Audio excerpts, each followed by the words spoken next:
All right, ladies and gentlemen, good morning, good afternoon, good evening, depending on what time you are watching or listening. If you can see my face or hear my voice, you know it can only mean one thing.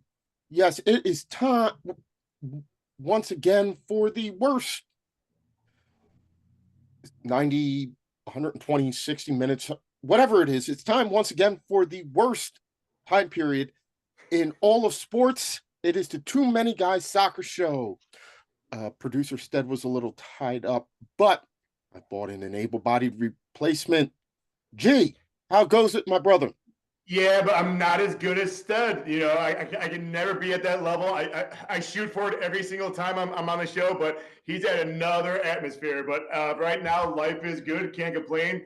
Like I said a little earlier, it's kind of muggy right now in New Orleans, so hopefully it'll stay a little warmer for the next couple of days. But I think we're about to get dropped down to the 50s, which I seem, for all you guys might be like, ooh, it's so warm. But for down here, it's kind of cold. So I like the warmth right now, man. And also I'm looking forward to seeing you guys in about a month from now. So I Yes. don't know if I'm going to be kind of moving to my new place by then, or it might be that weekend. We'll see. But regardless, it'll be right around there, and I've got plenty of space for y'all.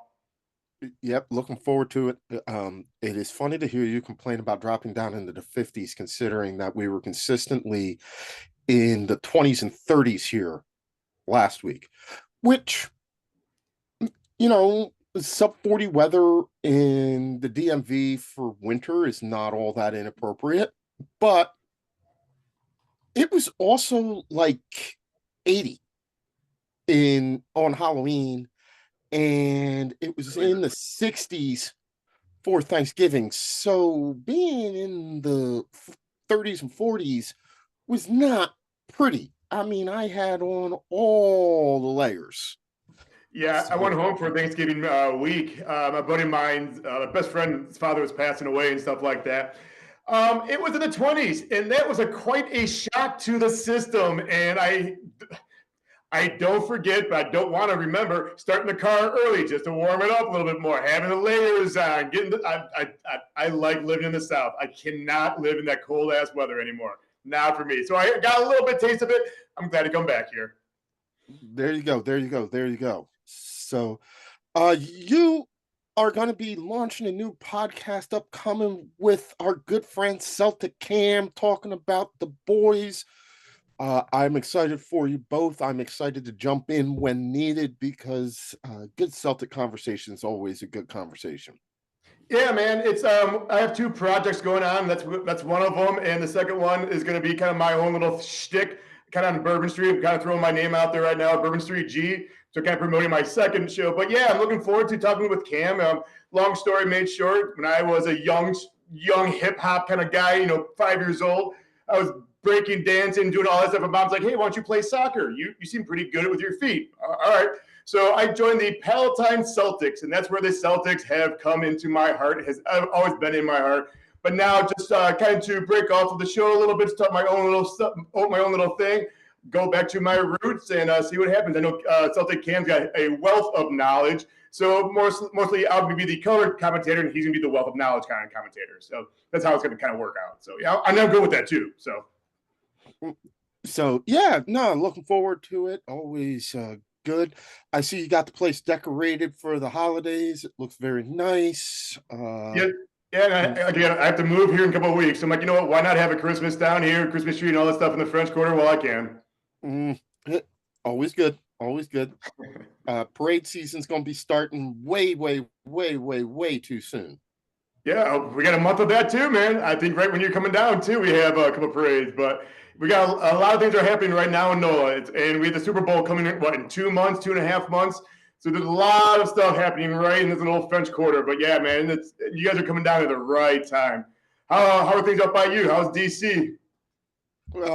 Cold, obnoxious, You DC. know any parades coming up, or any Super Bowls, or anything like that around there, or Bourbon Street away No, from you? no, no, because we're DC and we don't have anything cool like that. So our big Ah, thing is being able to travel to other places. Uh, I know that we've been off for the holidays. The weekend before Thanksgiving, I was up in New York, went to go visit a good friend of ours, DJ Kamish. He's been on the show a couple of times. We went and saw Army play Notre Dame at Yankee Stadium. It was a butt whooping for Army, but always really, really cool to get out, see a game. It's cool to see a football game at Yankee Stadium. It's cool to see Army play wherever they play. It's cool, really cool to see Notre Dame play and see the band play the victory march and things like that. Put them all together in Yankee Stadium in the Bronx on a Saturday evening, and it was a lot of fun. Got to go down to Philly afterwards and see a couple of buddies down there, hang out with the Philadelphia Red Devils. Always a good crew. We saw we that was the Ipswich match, so we saw the quick goal for Ruben Amorim's first one, and then the draw. Then it got better. Then it didn't. Yeah. You want to start with that? You want to talk about Man U and Nottingham Forest? Well, I mean, I guess the story of that game, again, we can talk about the Arsenal game. The story of that was Arsenal doing Arsenal things and scoring from set pieces, which they have mastered. I mean, what is it? 12 goals from set pieces on the season, the most in the Premier League. Yeah, it's most in the Premier League, and give the set piece coach a raise and a half. What he's done with the set pieces and who is contributing, it's all defenders. You get the tall trees up there, get a head on it, and it's a perfect science. So whatever they're doing, it's working great. Obviously, as a fan, love to see that. I kind of want to see the Oliver Giroud out there, maybe bring him back. I'm always a big fan of his, but that's the type of set pieces where he always has shined for us.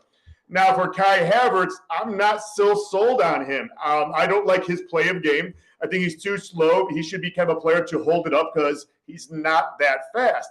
But he always wants the ball in open spaces, and he's not really using his height on these set pieces. So I'm not a fan, but I do like the height on set pieces because you'll always score. Most of the time you'll score the goals like that. I mean, they've certainly got it working. Both of them were set pieces. Manchester United conceded 3 consecutive goals off of set pieces, including the first one against Nottingham Forest. Arsenal runs out midweek, 2-0 winners over United. Title charge well and truly on.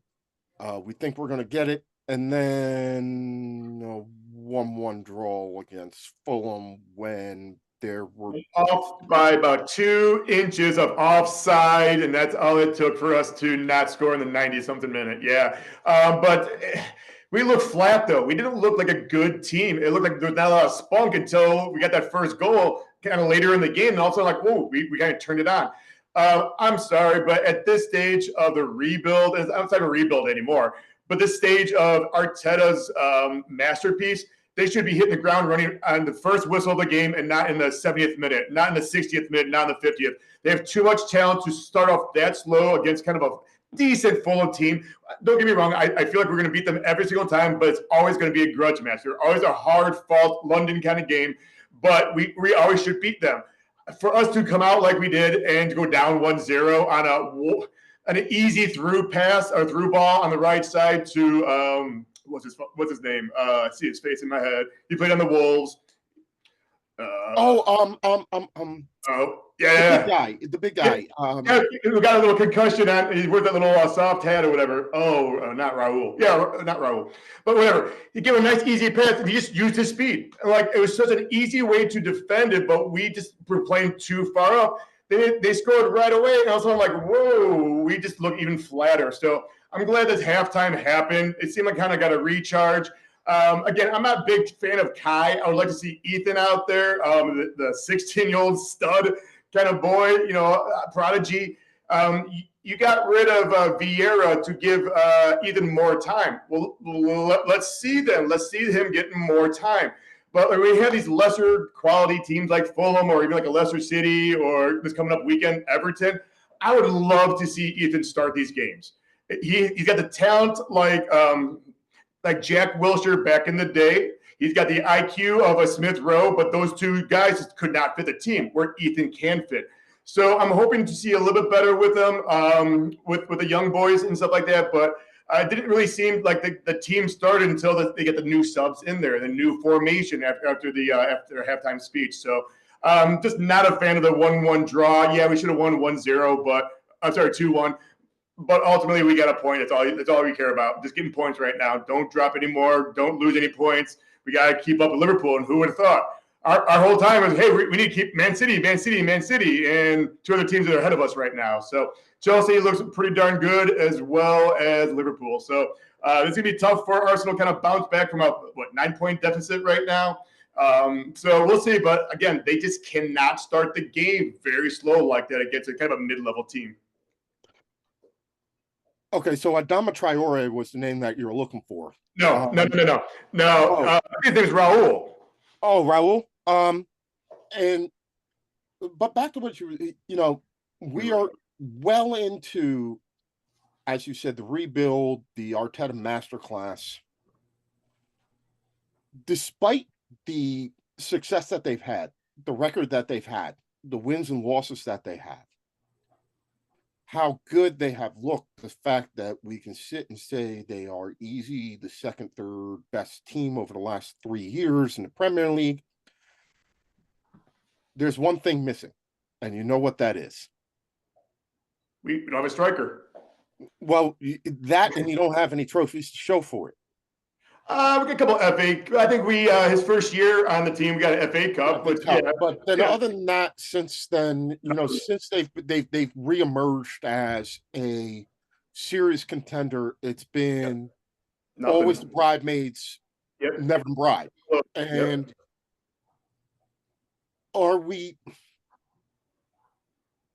how important is it that they make a run this year and win something? An FA Cup. But that's any big six team. That's always their goal. So yeah, if they don't get the goal, doesn't matter if they get second or they come in last place. They're not winning trophies. It's a kind of a loss for a season. That's the thing, though. You have ostensibly 3-4 shots at it each year. You have Champions League, you have the Premier League, you have the FA Cup, you have the Carabao Cup. You have 4 shots at winning a trophy. Now, we know 2 of the 4 are a lot harder than the others, and the other 2 sometimes just boil down to luck, right? Yep, it's the luck of the draw. But at some point in time, I just feel like they're going to start looking and saying, ownership's going to start looking at it and saying, all right, we've put this money in, we've backed him, we've backed Arteta, we've backed Arteta, we've backed Arteta, we've backed Arteta, we've backed Arteta.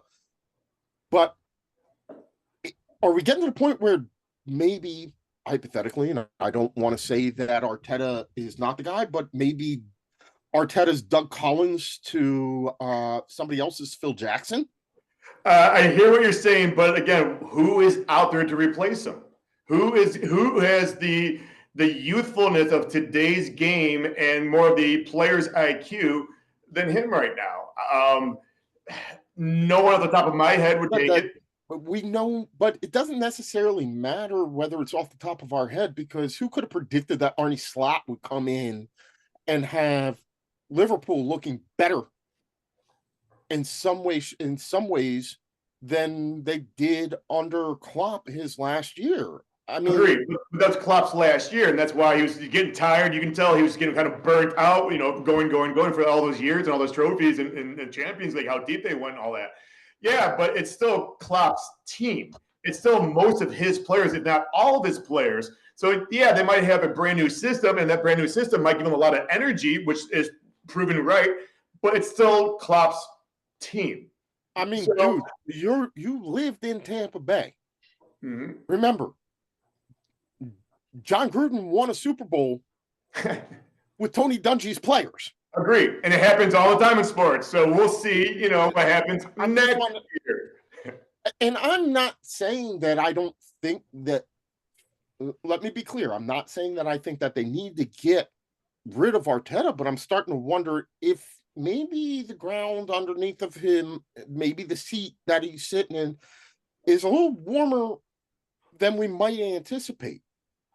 Yeah, but if you think about it, if we had a true striker, let's say we had a Holland on our team, it would be completely different. We would be destroying teams.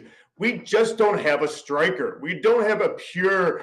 We can count on him for a goal a game, if not a goal every 1.5 games. We're like, all right, Jesus, well, don't get hurt. Kai, just do something. Like we're like hopeful. You can't have it if you want to win trophies. If you want to get the hardware, you have to have a solid striker. You have to have a Okay, solid. so that guy is potentially out there. There are two names that I can think of. Györkys, from Sporting Lisbon, and an even cheaper option. And the even cheaper option that I think would be very interesting. Where do you think I'm going? From Everton. No. Okay. What you were thinking, Calvert-Lewin? Yep. Why would you trade one off the injured striker for another? Because that's what we do. So you need to, but okay, so if that's what you do, you need to do something different, because the reason why we're having this conversation is because you've been doing that, and clearly it hasn't worked. Györkys from Sporting Lisbon is tearing up stuff in the league. It's like we've been rumored. Yeah, but he's in the Portuguese league, so for how long what he's going to be.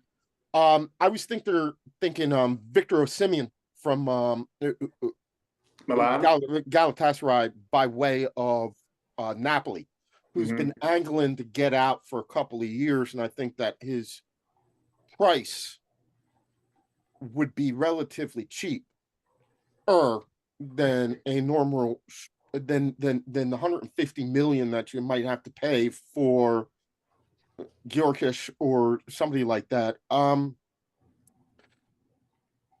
The kid from Newcastle, Isak's an interesting one because he's primarily proven. Maybe not as prolific, and so you're going to pay the Arsenal Premier League tax for a guy who, I mean, he has all the talent, he has the size, he has the speed. He's gotten hurt a number of times. He can definitely put him in, but there's been some inconsistencies there. But those are just three names. You have a Karl Marx look right now, by the way. I was going for Ron O'Neal. Okay, I'm getting the Karl Marx, little Soviet kind of little go right now, man, and the beard and all that stuff. I definitely have. I got Ron O'Neal from Superfly, so I'm trying to get somebody to follow me around with Curtis Mayfield playing. In the background, yes. Superfly. I've always said that if I had to have somebody follow me around with boombox as my theme music, it would totally be Superfly. Like, well, then you can never press out, brother. Sorry. That was going to be my like if I was a baseball player, that would totally be high in the running for my walk-up music. Right on. So I didn't mean to throw you off. I'm like, man, you weren't throwing me off. I was waiting for you to comment. I was waiting for somebody to say something because I've been doing this whole Ron O'Neal from Superfly thing, and it's getting to the point where I'm about to go out and buy a turtleneck and some bell bottoms. Please do. Next show, yes. And that's how that might be my Halloween costume for next year. Yes, or any Tuesday in New Orleans, like whatever. Oh yeah, well, any Tuesday in New Orleans. So maybe when we're down in New Orleans, I'll buy the turtleneck, some bell bottoms. Love it. Oh, we're going to a vintage shop down here, but yeah, man, let's go back to soccer talk. But yeah, as long as Arsenal, I like Isak. I wish that we would trade for him out, whatever the tax. He would fit just right with the speed and how we want to play and attacking. Because, Odegaard, his motor is running and running. He's chasing the ball left and right. Let's get a forward up there also to do that. Isak has that mobility. He just, I'm kind of a bad team right now, the last 2 years with the injuries and everything. Yeah, I think all three of the ones that I suggested, I think fit in very well. Györkys, I don't know as well as I do with Simeon and Isak, but I'm looking at guys who have that mobility, who you could link up with Odegaard and Saka. And Odegaard and Saka have formed a great partnership. It's And I'm beautiful. starting to look at one of the biggest knocks on Arsenal after Vieira, the likes of Vieira left, was that they lacked the spine. By the way, I was talking about Pablo Vieira that we just let go. Yeah, not the other one. Not the Hall of Famer. Yeah, Vieira. Yeah, Patrick Vieira not Patrick. No. But after Patrick Vieira left, after Thierry Henry left, there was this lack of the spine. Now I can start to see where the spine of the team is, from Saliba to Declan Rice to Odegaard. It goes out to, and I'm not saying the spine has scoliosis, but that's the problem. It should go from, it should go from Saliba to Rice to Odegaard to a striker. Instead, it's got scoliosis and it's going it's going to the right and the left to Bukayo Saka, who has had to fill in that role, and that's not something that he's is not in his toolbox right now, nor should it be. Agreed. He's phenomenal on the right side, cutting in using his left foot, without a doubt. But like you said, it should be a spine that's going straight, but we don't have that number 9 guy. But yeah, with Odegaard, he can drop. He's so IQ. He can just drop the ball wherever you need it. That's why I think Isak or any guy with a speed, Odegaard was turn and just put it right where he needs to be every single time. I love how he plays. Him and Saka.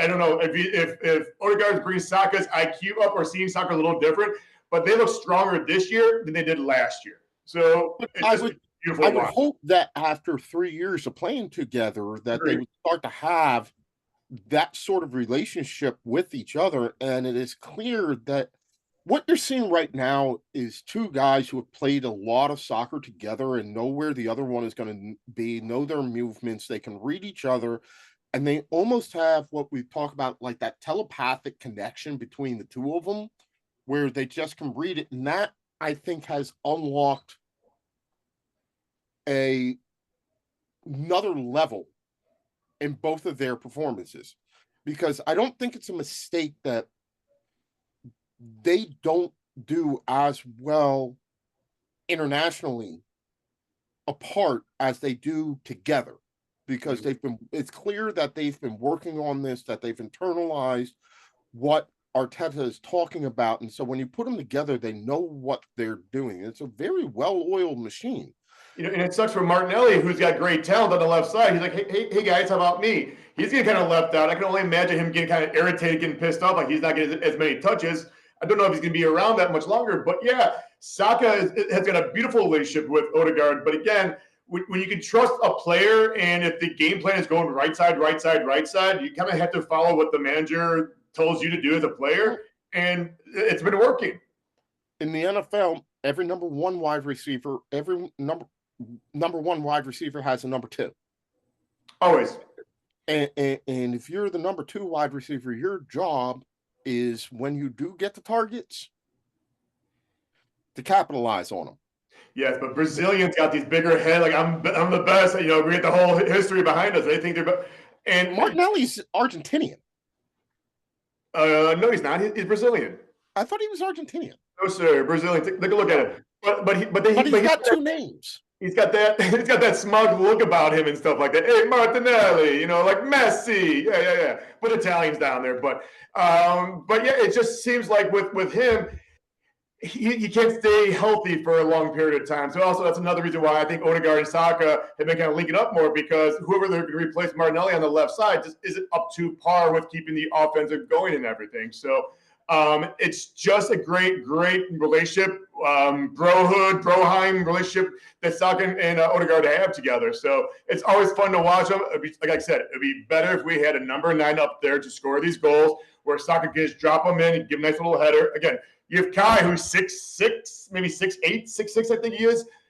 Why aren't you getting more headers? Why aren't you doing a little bit more with your height? I'm not a fan of his. I like the Sterling, but he's not a starter anymore. I like him 70th minute. You got your speedster, but if you get, like you said, if you get if you get any of the other person, Isak, you get the speedsters. Arsenal look completely different. Yeah, Kai Havertz is 6'4". I didn't realize he was even that tall. I thought he was a lot shorter. I thought he was taller, but 6'4". And I think Saliba. You know what? And it's not my fault because he plays on the German national team where they grow 6'8" guys like they're freaking. Yeah. All right, da. We're going to welcome in our good friend Professor Matt when he gets ready. Oh. I love how there he is. I love how German became Russian there for a second. You mean ja, not da. Yeah, da. Yeah. Oui. How we doing, friends? We're doing good, brother. How's it going for you? In the middle of final exam grading hell, but we'll get through this. About another week or so. We'll get through this. So all right, brother. G told me I have a whole entire like Marx thing going on right now. I was saying I can see it. It's Ron. I'm trying to go with the Ron O'Neal from Superfly.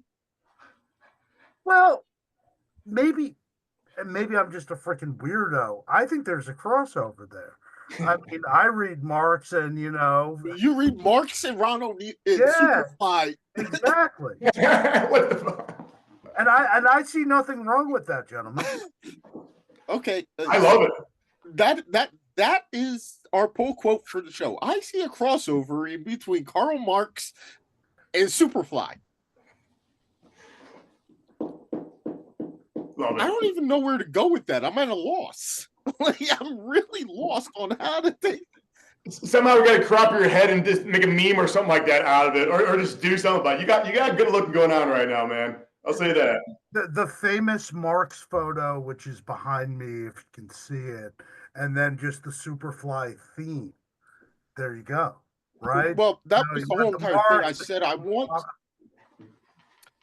somebody to follow me around with an old school Ghetto Blaster boombox, playing nothing but Curtis Mayfield Superfly on repeat. As long as you walk with the screw up. Next time you're in Philly, it can be done.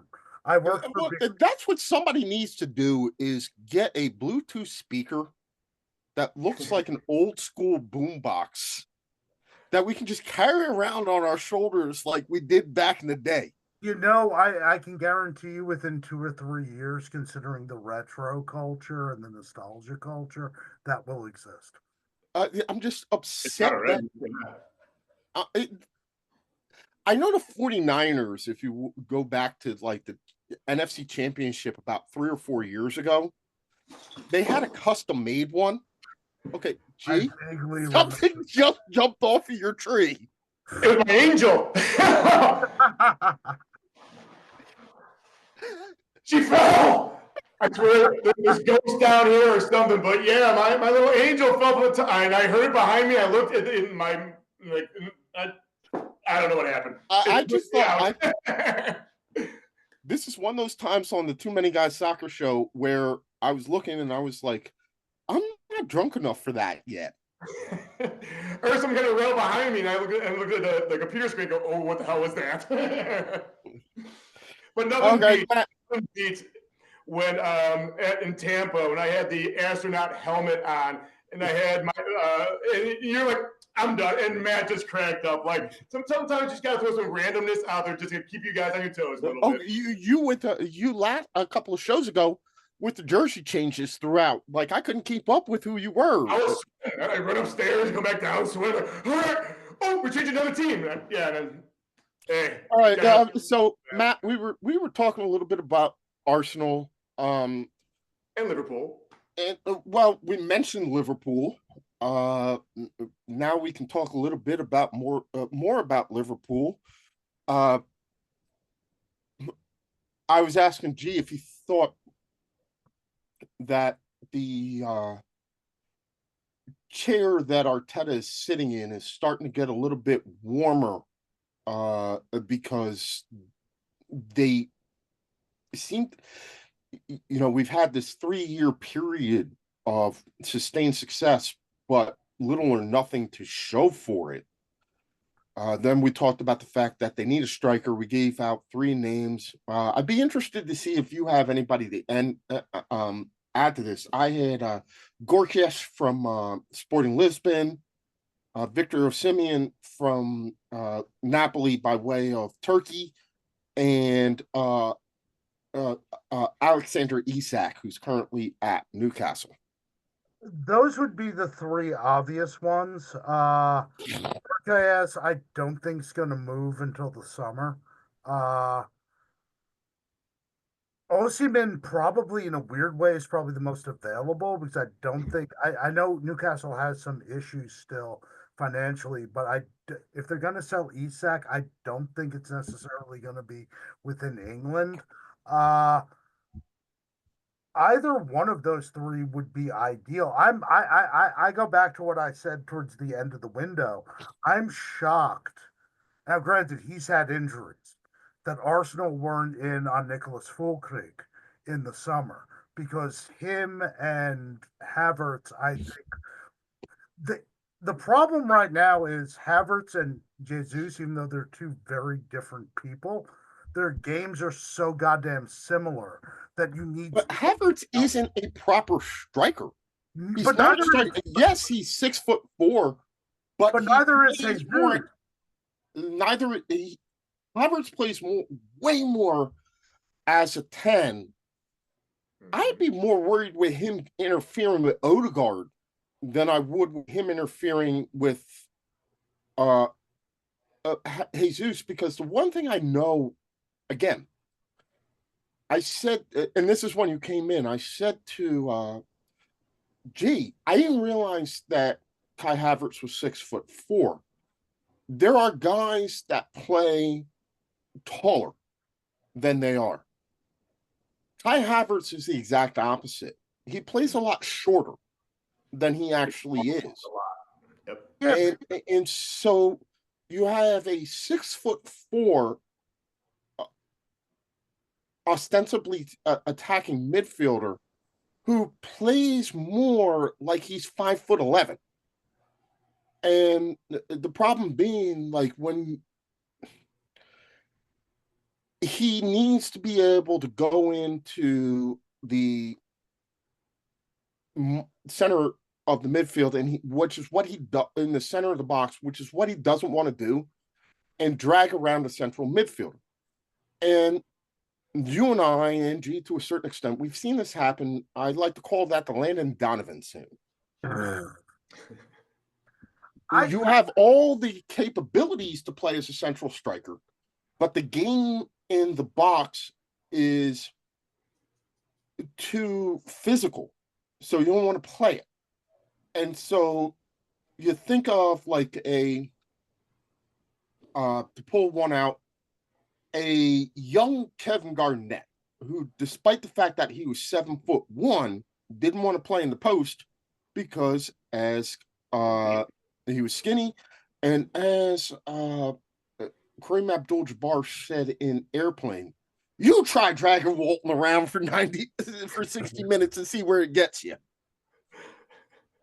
The way that I look at Havertz, and I agree, when he came from Germany, he was a proper 10. Then he went to Chelsea, things happened. Arteta likes using him as a false 9, though. And of the two false 9s they have, let's be real, he is actually the more clinical. Because I agree, him and Odegaard fighting for the 10 spot, but look, one thing, and I in my Eastern Europe notes, I have some Arsenal notes down there too. When you take Odegaard out of that midfield is dog shit. They lack creativity. Wait, not dog shit. Maybe cat shit, but not dog shit. All right, not that bad. Hey, G, they both stink. Yeah, I agree with that. So I guess my thing is I'd cut my losses with Jesus and then bring in more of a gunman guy, because we had this conversation last year. I don't know if you were here, G. If you had last season, if Arsenal had even a even late stage Olivier Giroud to come off the bench if you need a goal in the last 25 minutes, you guys win the league. Yeah, Like agreed. that's what they need. That like if you want to play Havertz as a false nine, I have no problem with that. But you need something to switch it up because when you bring Jesus on, you're just bringing on a worse version of what you had. I mean, in my eyes, it's like you want to have speed for up there, or do you want to have height up there? You know, it matters what team it is because it's the same player. You're going to maybe Exactly. go every 4, 5, 6, 7 games. If you got to get trophies, you got to have a 9 or a 4 up there that score at least once a game, or if not every game and a half, 2 Or games. or at least be able to switch it up because look, we had the pro in our heyday, we had the prototype false nine and Bobby Firmino. But we always had Divock Origi, who wasn't a particularly good striker, but he was somehow weirdly clinical to switch it up because Right he place, right gave time. the defense something totally different to think about. They had different dimensions. Where Jesus is it's speed, it's north and south. Kai, it's I'm gonna pass it off and kind of float in the middle, and if I get the ball, sweet. How is that successful if you're trying to score goals? You know, kind of thing. I'm But not there is something that there was a virtue to what Divock Origi brought to Liverpool, which was after 60, 70 odd minutes of tracking Bobby Firmino all around the pitch. All of a sudden, Divock Origi would come on for 20, 30 minutes, and it's the blunt force object. Yep. All right. It's like, hypothetically, again, and I'm going to use an American sports metaphor. You're dealing with Saquon Barkley and the elusiveness the whole entire game for the first 3 quarters, and then all of a sudden, to close it out, you bring on Derrick Henry. Or, and I feel Coach Matt should be here. If you go back a decade ago with the Giants, it was like Ahmed Bradshaw, and then in the fourth quarter, it was all Brendan Jacobs. It was just going to give the ball to the Yeah. when you were tired and you didn't know what you thought you knew what you were going to do, but now you didn't know what to do. And again, that's where I go back to. I was a little shocked, like you've seen the Havertz Creek thing work for the German national team because they're two very different kinds of strikers. I do kind of wonder why Arsenal weren't at least interested. I know they were linked with Benjamin Sesko, but then after that it was I still wonder about what Full Creek actually is. he's I can actually tell you this because he's slightly higher end, or maybe if we're going to use the Olivier Giroud example, he's the homeless Teutonic guy, Olivier Giroud. He's nothing special, but he's very effective at kind of what he does. But you need to understand, I guess, how to use him. Is he a top striker? No, he's extremely limited, but he's big, faster than you think he is, and he gets into good spaces. And he's more clinical than Darwin Nunez. So yeah. But then also you need to look at whether or not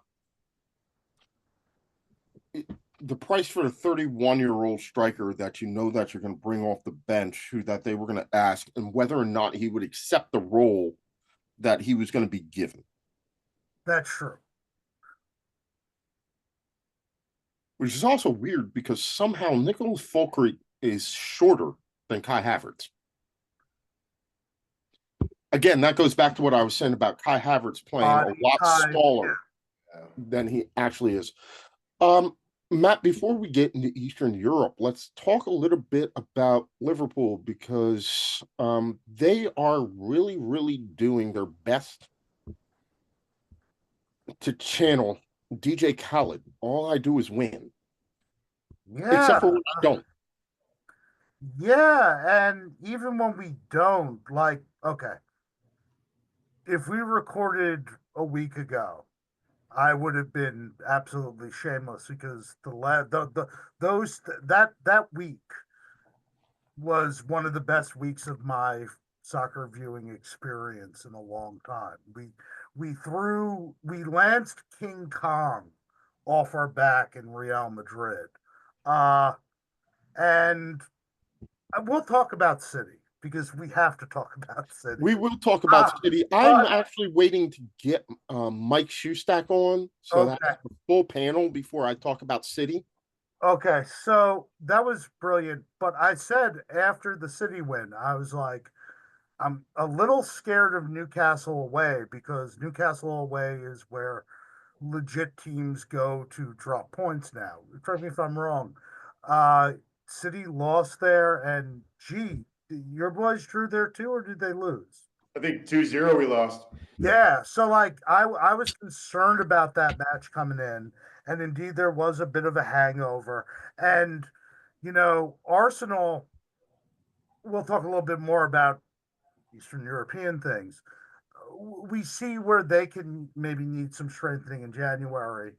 The Newcastle match was a clear example of what I've been saying since pretty much July. We need an additional midfielder and a defensive minded midfielder because there were points in that match where we were Guilherme and Joe Linton, who I still can't like. Thinking about him as an elite midfielder is strange because I still think of him as that bum ass striker. We got bullied. We got fully bullied, and it's clear. I mean, Endo still exists. Slot don't trust this man. Uh so somebody, a body in January is sort of needed. But outside of that, the only issue that I have, and we talked a little bit about this off air, is the contract. I was going to bring this up. Yeah, are the contracts. So if you didn't, I was going to. So let's talk about that. The contract situations with Virgil van Dijk and Mo Salah going into January, where we are now 20 days at the time of recording away from the point in time where both of them can sign pre-terms with any team. And my understanding is there is still they're in negotiations. At least Van Dijk says they're in negotiations. Salah, a little bit different. Well, Salah's been playing the whole every week. He reminds everybody who wants to listen to him, "Hey, I can leave." I can leave, which is strategic, by the way. But how did we get to this point? Which is my question, because our off-air conversation was this: Liverpool need to do something. Yeah. If this is a Milner, Henderson, Firmino situation where they have just decided to move on because there is a reason to do that as you deal with aging superstars, right? The FSG owners, although they did not own the Celtics, were around long enough to remember what happened with the Boston Celtics when they hung on to McHale, Bird, and Parrish way too long. And they're not in the business of retaining superstars for nostalgia. They're in the business of winning games. You got a new manager in, and he may need to look at this. There is a virtue to saying we are going to move on. However, these two feel like the last bastions of what brought Liverpool back from the doldrums. Seeing them when they leave Liverpool, if they do not retire immediately, will feel different than watching the likes of Bobby Firmino, Henderson, Milner, and Fabinho walk out the door. There's also it's different. The context is also very different too, because and look, I said at the beginning of the season, I thought Mo was going to be rejuvenated in this new system simply because he's not running around like a chicken without a head. he's using his speed, which is declining, but he's using his speed more intelligently and he's being asked to be more creative. Oh, yeah, he leads the league in assists at the moment. He's And, proven his worth. and Van Dyke, look, the way that I view the center backs in the league at the moment is Van Dyke and Saliba are 1A and 1B. How you want to put A and B, I don't know, because both are the present, one is going to be the past eventually, and one is the future. Uh no, I think how we got here, well, the obvious thing is last year we had a director of football in all but name. Uh, we brought in your Klopp's drinking buddy, your Schmacka, and all he seemed to be able to do was exercise release clauses from the German league. I really don't know what he did. And the fact that it ran to the last year is partially on a year of doing nothing. In terms of FSG and their crew that they brought back, I genuinely think at the beginning of this, they were like in wait and see mode. Because, like you said, you don't want aging superstars to outlive their welcome. And I think theoretically, they were sort of okay with them leaving. And then the first part of the season happened, and now all of a sudden they're like, oh shit, these two guys are still very integral to what we do. And not just this season, but maybe for a few seasons. So I think it was sort of the plan changed. I think Hughes, Edwards, etc. inherited no plan because there really wasn't a plan. Uh, what I can say about this is as follows. From what I am able to gather, negotiations are ongoing, and at least for the two veterans, because the thing is, there's a third guy at play here, and that's Trent Alexander Arnold. If I'm a betting man, Mo and Virgil do resign, probably resign before the year's out. I suggested 2-year deals for both and an additional year. It might be 1+1, but I think they are going to put pen to paper.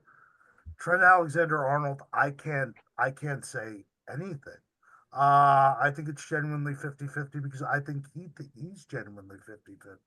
I think part of him wants to stay at his boyhood club. I think, look, his defensive game has improved on their spot. I think we can all say that. But But he's but still one of the better right backs in the game. yeah, but he still keeps saying Ballon d'Or, Ballon d'Or, and in my mind, that tells me you need to go to Spain to win that because they don't hand that award out in England Well, unless you need to play a different position. If you're going to win the Ballon d'Or, I hate to say it, you're not going to win the Ballon d'Or playing right back. I agree with you, but Yeah, Rodri won it playing a, say what you will, holding midfielder, defensive midfielder role. Virgil van Dijk could have won it as a center back. I legit don't know what you need to do to win a Ballon d'Or as a fullback. I don't know. maybe go to Real Madrid and you know that Javi Alonso is coming and you're going to play that midfield role. I don't know. I That's the thing. Like mentally, I've seen Owen leave. It's like trying to win the Heisman as a linebacker. Yeah, it's bizarre, but at the same time, I don't know. I think the Van Dyke and Salah contracts, everything I've heard, it's closer to getting done than it isn't. Especially with Mo's last 2 weeks, it's like effectively give me just a little bit more and it's cool. Come on, let's. But I I'm almost sure that those two will get done within the next month. The Trent contract, I have no idea. That's the story that's going to keep going, I think, unfortunately, probably until the end of January, because I think we'll get a sense of where he's either going to be on the pot or he's going to effectively be gone at that point. I think he'll be gone. I think he's trying to chase stuff that Liverpool. I think so too. And this is, he talks about, you know, he talks about, you know, not just the Ballon d'Or, but also about, you know, the squad being backed. And while I'm not one of these FSG out Liverpool fans, I also know who our owners are. And at our worst, we can be rather frugal. So, like, and here's the crazy thing, 2 years ago, if you told me Trent's going to leave on a free, I'd be angry. Yes, At this point, I'm like, of the three that can possibly leave, he's improved defensively. How much are we going to miss his defense? We have Joe Gomez. We have now, though. Yeah, like he's not the same player as he was 2, 3, 4 years ago. I'm not saying that he's dropped his skill, but maybe he's had too much time at Liverpool, where under Klopp and he's got great success, but now he's just kind of he needs a new team. He needs a new energy, a new source of himself, kind of reinvent himself. I've been asked this a lot. If he does leave, am I going to be like really pissed off? And the question is, I'll be upset, but at the same time, it's not like F you, because he's not doing the Raheem Sterling, I want to go to Man City, you know, stuff. He's not doing the, you know, Felipe Coutinho, I'm going to miss training because I'm faking injury because I want to leave. His legacy at Liverpool is kind of secure. I guess the question is, does he want to build upon it more here? He's going to go where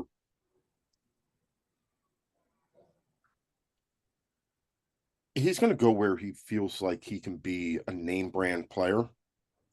Now it's going to be interesting. Won't be in England. Well, that's the thing. If you look around England, where could he go and be a name brand player?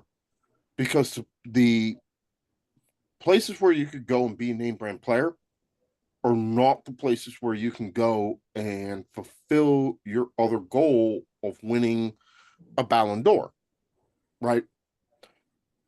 Off the top of my head, Newcastle. Now, you can be a name brand player at Newcastle. You can sell a lot of jerseys. You will be a star. You will be loved up in the northeast of England. You'll be a star. There will be. But you're not winning trophies. You're not 55,000 Geordies chanting your name and wearing your shirt, but you won't win a Ballon d'Or. But you got Liverpool doing the same thing. Exactly. That's but like you won't be. You're the right back. You won't be. You won't be the star at Liverpool. Mm-hmm. And see, I think that something like that would hurt his legacy. It has to be Madrid. It has to be Madrid. But you can only go to Madrid if Madrid wants you. Or Barca or something like that. I agree. Oh, he's not going to Barca. He's not going to Barca because there's nothing about Trent that, and this is not a knock on Trent. It's not a knock on Trent. It's just it's the fact that there's nothing about the way that he plays the game that suggests that he can fit in to the way that Barca play. Barca play a very, very, very specific style of football, and especially in the back. If you have not been brought up playing it, it is very, very hard. And the one thing I know about the Catalans is that they are very specific about how they expect Barca to play.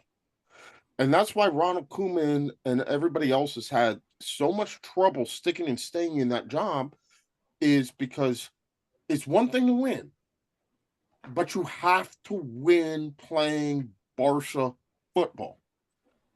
And so that's carrying it out the back. And what I know about Trent's skills is dribbling and playing the tiki-taka stuff, not necessarily his forte. Real Madrid, I could see, but are they going to want him? But where's the money coming from? No, but I'm just saying, is Real Madrid going to be the team that wants you? Go to Real Madrid because Real Madrid wants you.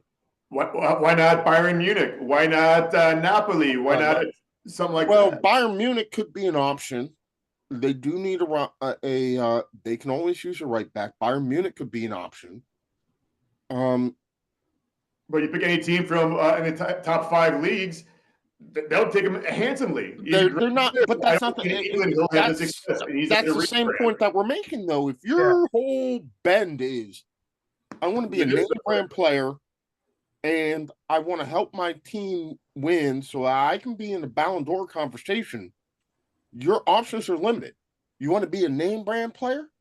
Take the contract and go up to Newcastle. Let the Geordies chant your name. You'll be there forever.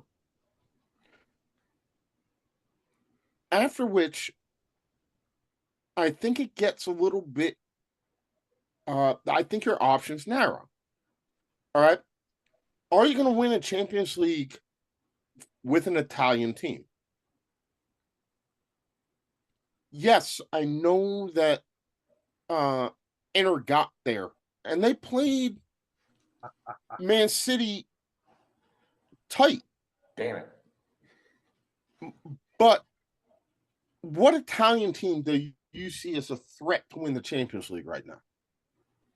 To be honest, it's like that pickup. It just matters what the draw is and how the tournament plays out. It's any tournament like that. But it doesn't matter what the draw is anymore because it's a league format and how they've done that. And we can talk about it, and we will talk about that in a couple of weeks when this whole entire thing shakes out. And I get it. Like, hey, look, Celtic are either a win away from qualifying for the knockout stages or a loss away from getting eliminated. Mm-hmm. But the Celtics are never going to be that quality team to go deep into the Champions League. They might. But you got to pick the right one, brother. You got to pick the right horse, man. I got to be real too, though. You know, look at the Rangers. Look at any of those teams from Scotland. They really don't do shit nowadays. Last 20, 30, 40 years in these major tournaments. You know, like they squeak in. They have to play in, and sometimes they lose just to get into the tournament because of how low the Scottish League is when it comes to qualifying positions. Like their best is going to Europa, going to that tournament, and they're going to have better success, go deeper into it because of just that level. Now, Italian teams, I think they can do a lot better than Celtics or any Ranger team. Shoot, you can even go any like Dutch team will do better than the Celtics. But it's just one of those things. It just matters about the draw and who they play and who's the next opponent. All right, we're going to welcome in our good friend, Chelsea Mike. How goes it, my friend? It goes, Professor Matt. Settle a question for me right now. Our dear host, dear Mike here. Is he giving off more Frederick Douglass vibes to you or Karl Marx? I've gotten Marx 3 times. Yeah, it's a little bit of both. It's not Douglas. I can tell you that much. It's not Douglas because I have the pictures. It is not Frederick Douglass. Your 2 choices are Ron O'Neal from Superfly and Karl Marx. Yeah, I guess a little bit too bushy in the beard there for Douglas. Not and the hair's a little too straight. Douglas was about a year ago. We are on to Ron O'Neal. It's Karl Marx and Ron O'Neal. Anyway, yeah, things. I just can't wait till next year's mutation. No, dude, if I go through, I think Che Guevara is the next evolution. Yeah. You got to understand, I have not cut my hair in 2.5 years. Jesus. Yeah, props. Other than getting it trimmed, I've not cut my hair in 2.5 years. That's so impressive. If I go through, if I'm sitting here, in at this time in 2025 is literally going to be mid-back by that point in time. And so we're going to have a whole entire another host of issues that we have to deal with. Welcome to the show. Yeah. So I got through the Bob Ross stage, moved on to Frederick Douglass and Cornell West. We've now gone past Frederick Douglass and Cornell West, and we have now apparently achieved, depending on your bend on things, either Ron O'Neal from Superfly or Karl Marx. But also notice who are the three people that said you look like Karl Marx? Right? Yeah, I know. I mean, and so you're on a podcast where I got full of Ron O'Neal. historians. Where I got Ron O'Neal was from the color contingent, who said like, and so I looked at the pictures again. And I was like, oh crap. Yeah, you need like 70s glasses, just big old. I promise you, if I shaved off the beard and just had a mustache and started rocking a turtleneck and some bell bottoms, Superfly is it. Yeah. What Professor has, yeah. But then I found a late picture of Ron O'Neal before he passed where he had an actual beard. And I posted that on social media, and my brother was like, holy doppelganger. So right yeah, now. Your two options right now are Ron O'Neal and from Superfly and Karl Marx. I think I'm a little, not that I'm the darkest person on the face of the planet, but I think I'm a little too dark to be Karl Marx. But if we could merge the two, so what we have learned tonight is if you merge Karl Marx and Ron O'Neal, right now you come up with how I look today. These two things in my universe coexist, and consider yourself. And I'm still at a loss to figure out how Superfly and Karl Marx coexist. You know who I am. You know the kind of movie. Yes, I know who you are. I know who you are, and I love you, and that is why you were on the show. The fact that you can sit here and say, we call this synthesis, Mike. This is the end of the dialect. You can't make this shit up. You cannot make this shit up. All right, Mike, how you doing, man? How you doing? You saved me from myself. Dude, doing great. Feeling that Christmas spirit of, everyone else on the street has their lights up. And yeah, I'm too lazy. But thank you to everyone else for providing. So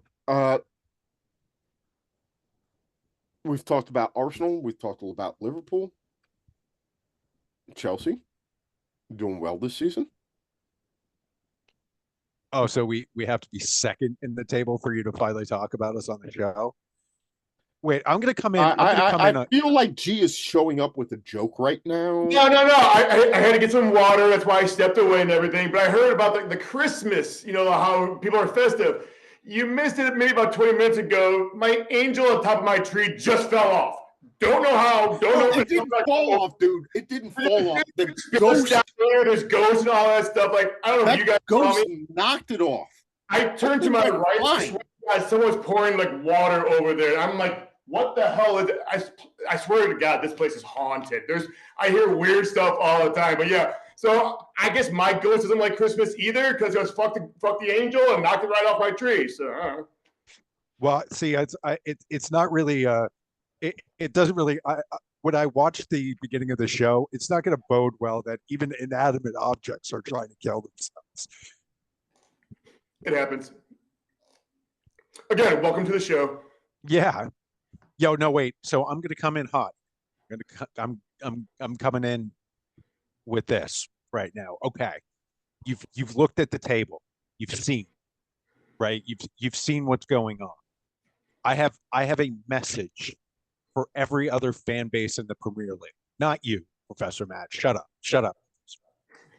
For every other fan base in the Premier League, there's only one team that's going to save you from the Red Menace.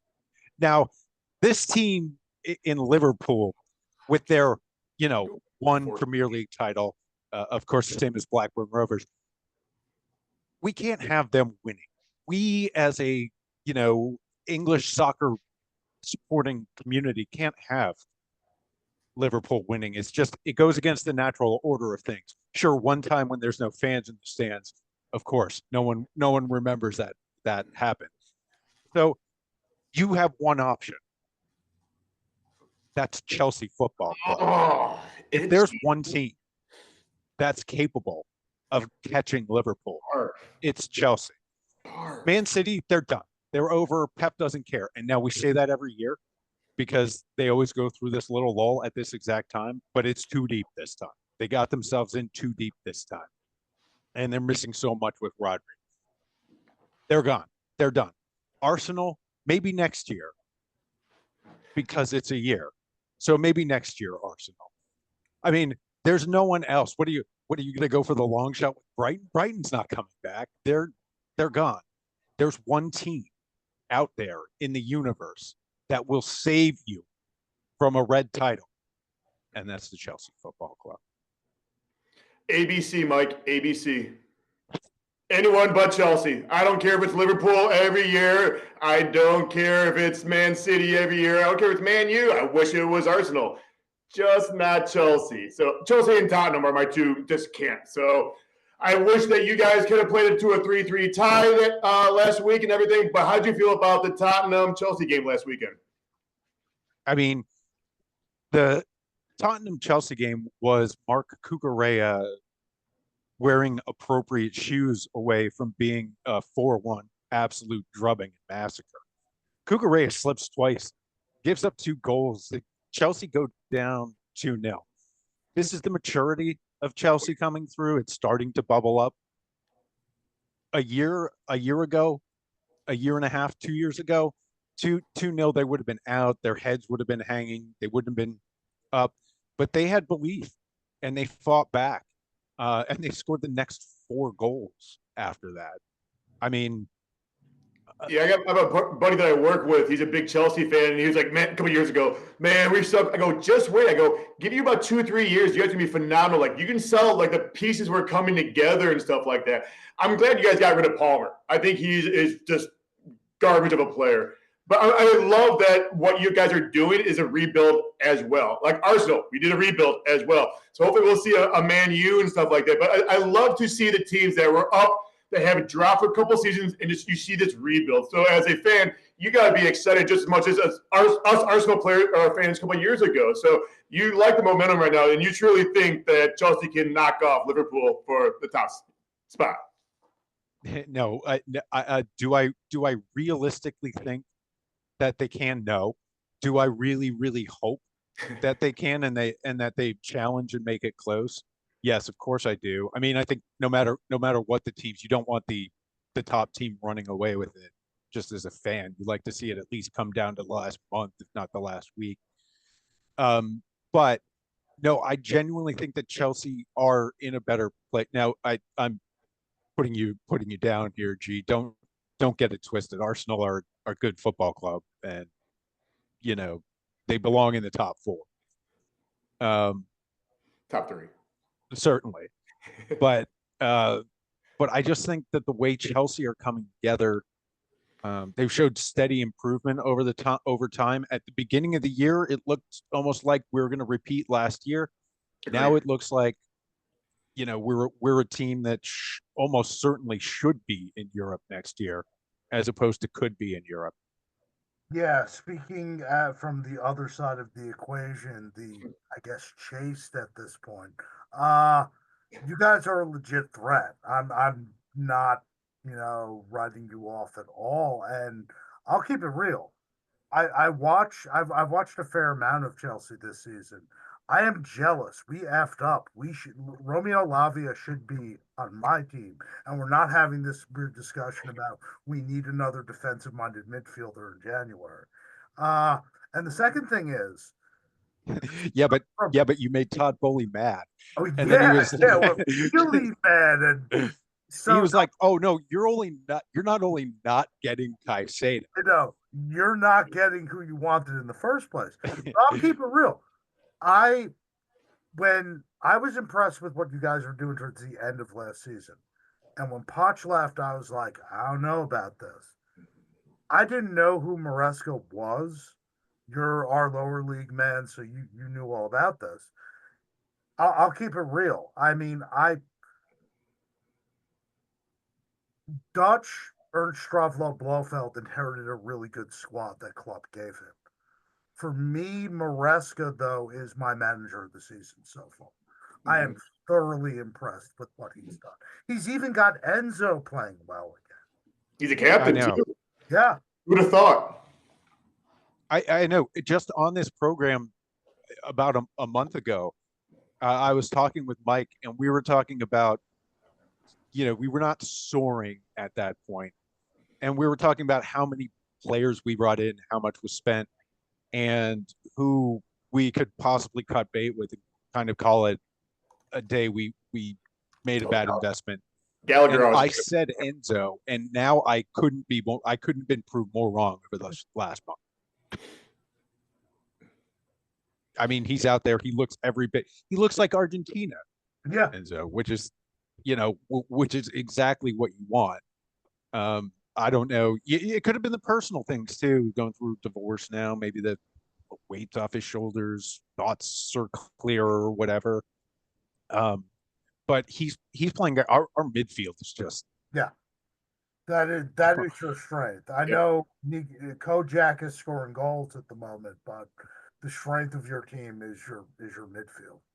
What do you think your weakness is, though, of Chelsea? Because I have one right in my mind right now who I think is your weakness. But what do you think is your weakness of your team as of right now, this stage of the season, everything? I think,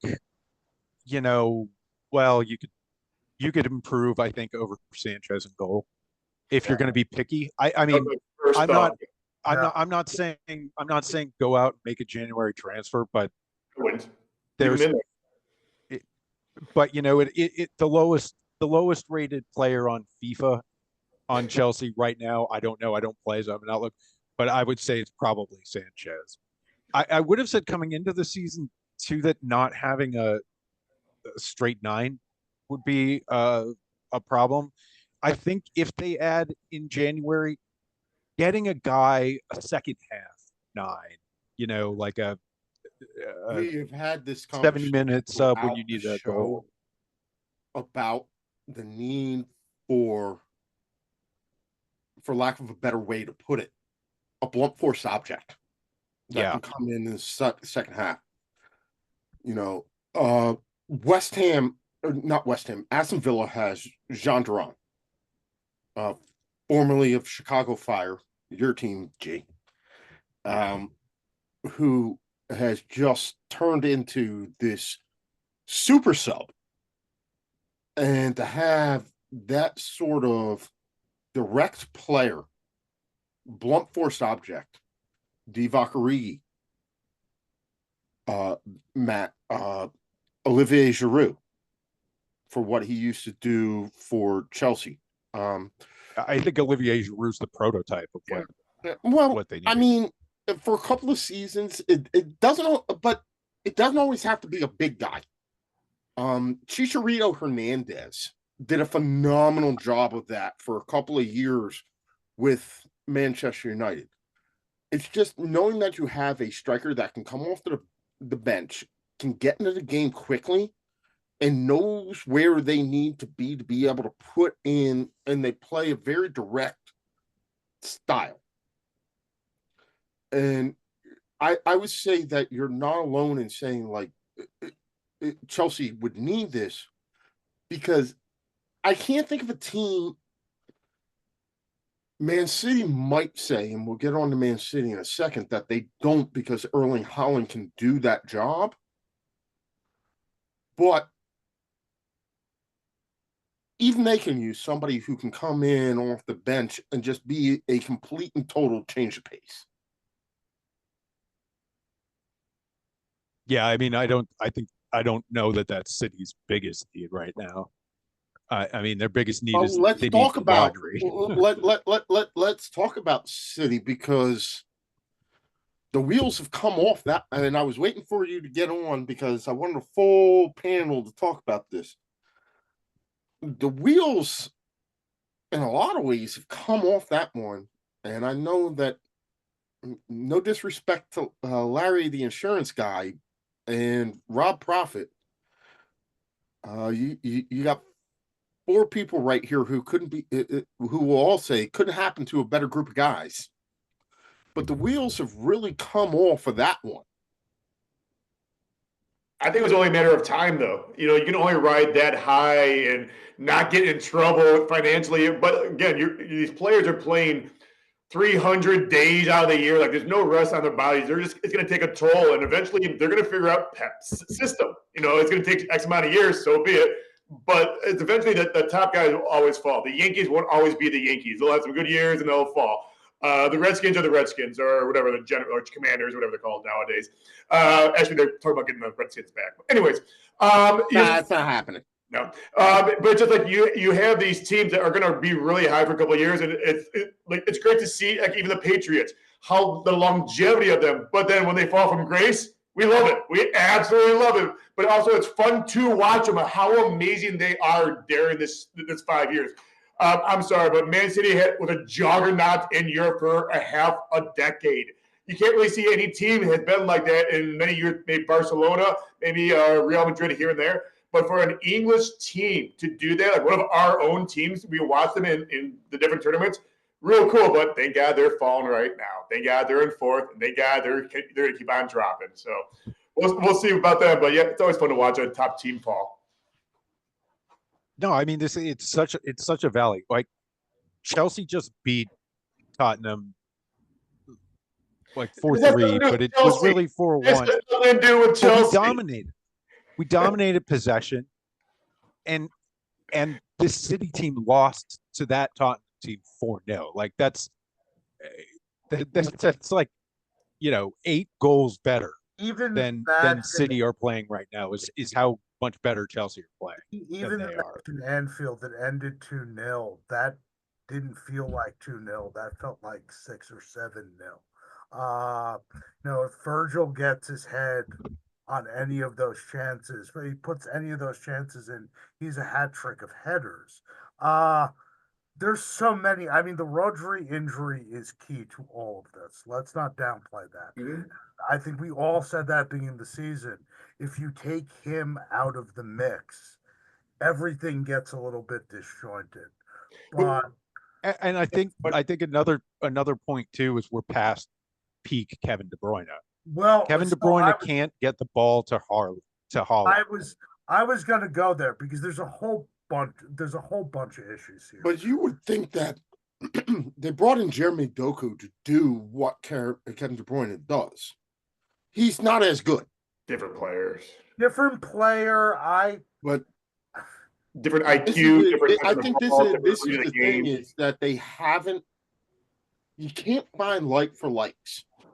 Well, it's so weird because City at their peak, you looked at their bench and you were terrified because that's another team starting 11. I look at their bench now and I'm like, who are these people? I like half of them I don't know. One guy has a last name that sounds like an awfully naughty name for women's parts. They don't have a goddamn striker. Number 66, baby. They don't have a striker. They got rid of Alvarez, and I said at the time, I'm like, look, Holland is some weird robot that was invented in a Norwegian laboratory that has one setting: score goals. He's Dolph Lundgren in Rocky. But here's the problem. That's the only thing he's actually good at. Like, he's not going to create his own goals. So if you don't have the supply, going back to Mike's point, it's not existent. His first touch is dreadful. His hold-up play for such a big guy is kind of non-existent. If you can neutralize him, they're effectively playing with 10 men. because he does. It's easier said than done to neutralize Erling Haaland, though. But that's what we've seen over the last. Well, and that was the thing half. because he's carrying the biggest threat right now, so you can put all your effort into neutralizing him. But that it was weird that their biggest summer signing was bringing back Ilkay Gundogan. Yeah, so that goes back to where I'm going here. They don't have a backup striker. Because let me tell you, if Alvarez was there this season, I don't think it would look this bad. Because then you could at least switch things up, going back to, hey, you bring on the super sub for 20 minutes. And again, like, you can't replace Rodri. Okay, you have Kovacic, but then he gets hurt. And then like there's so much imbalance there. And look, we'll talk about Pep because we've learned some interesting things about Pep in the last 2 weeks. Very interesting thing. Well, tell us what we've learned about Pep. So I've learned 3 things that are rather distressing. The first thing, he does self-harm to himself. Oh yes, he did say that he was straight up does self-harm to himself.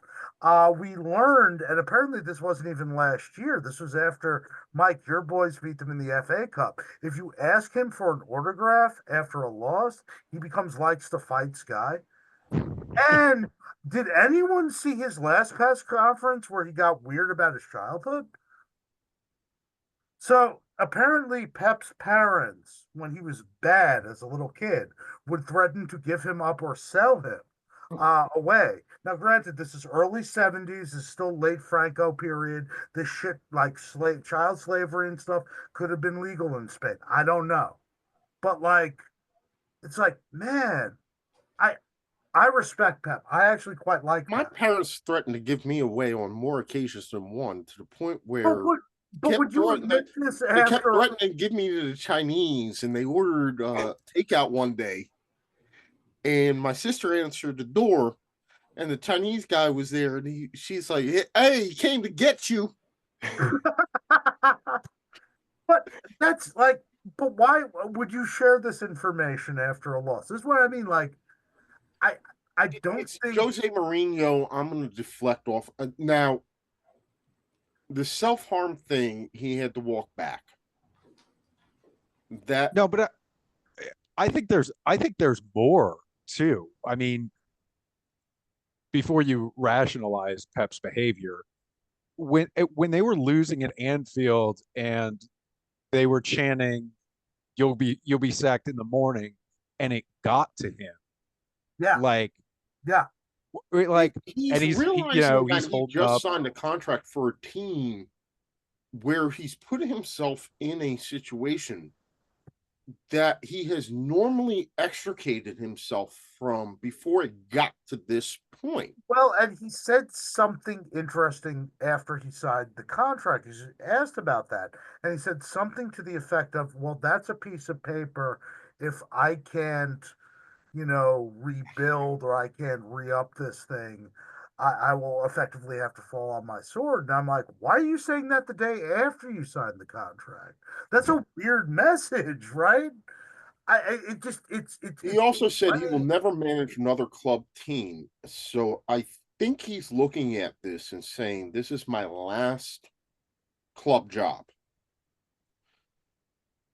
He's won in Spain. He's won in Germany. He's won in England.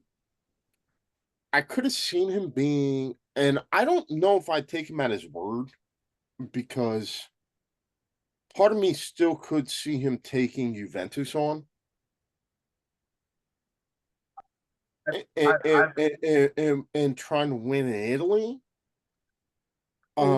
Depending on, that's why I don't necessarily take him on his word about, because he's still not horribly old.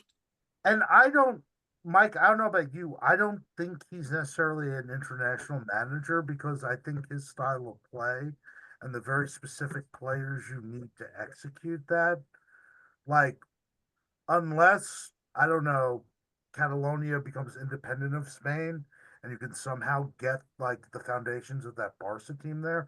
I don't know of any international team which fits I that think he would take profile. on. I think that he might take on either Spain or Brazil. I Brazil, think he I would. can see. Spain, I think I he's too think he would take on Catalonian for that, Spain because man. I think he would take on Spain because he would want to win. He would want to prove a point. I think it's more likely the only two jobs that I could see him taking internationally are Brazil and Spain. I can't see him taking on an international manager's position that's not Brazil or Spain. He's not going to manage Argentina. Maybe England. No, You know, he's not. should it be That's a shout. become available with South?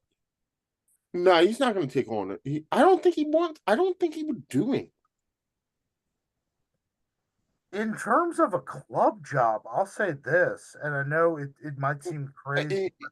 Hear me out. Juve or AC Milan are the only two outstanding club jobs I could see him taking. So Pep has an ego, right? And he's a manager. I'm not saying he's a pocketbook manager, but he needs a certain amount of funds to get a certain amount of his kind of players. Do you think potentially he would take on a PSG to be that guy that wins them their first Champions League? Because winning in France, he can do that. He could do that like half trying.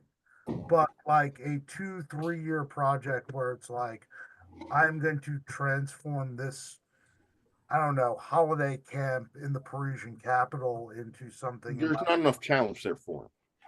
There's not enough Winning the challenge. Champions League with them is though. Because Yeah, but I mean, I agree with he's Professor only Matt done that He's only done that twice, and PSG is not the one.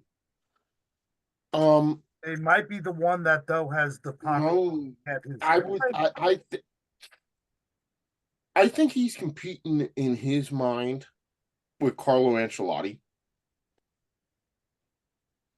And you look at the clubs that Carlo Ancelotti has managed.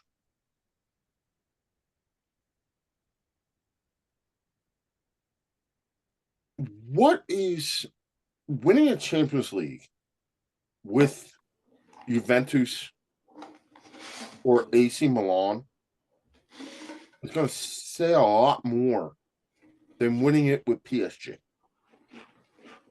And don't get it twisted. The Agnelli family can spend money when they want to. We've seen them do it with Cristiano Ronaldo. If he goes and manages Juventus, and that's the one that I think is the outlier, I think he would take that job.